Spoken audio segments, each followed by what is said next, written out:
আর সূর্যের গরম সইতে পারি না রে মালিক। শরীরের ঘাম ফোটায় ফোটায় ঘাম, জামা কাপড় ভিজিয়ে গেল।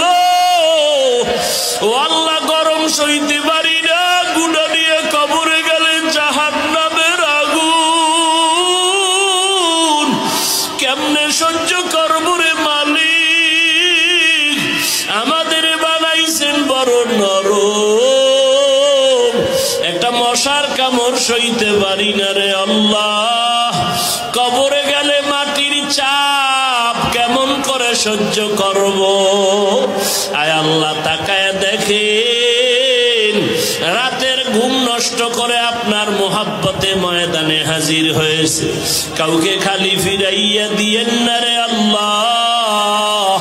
মেহেরবানি করে আমাদের জিন্দেগীর সব গুনাহগুলো মাফ করে দেন আল্লাহ।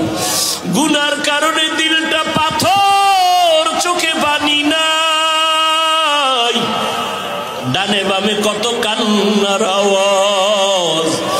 আমি কি এত কপাল পরা হয়ে গেলাম যে একটু চোখে পানিও আসবে না? গুনার দিকে তাকাইয়া দেখি আমার গুনার কারণে হাত দুইটা না পাক, গুনার কারণে আমার চক্ষু দুটো না পাক। গুনার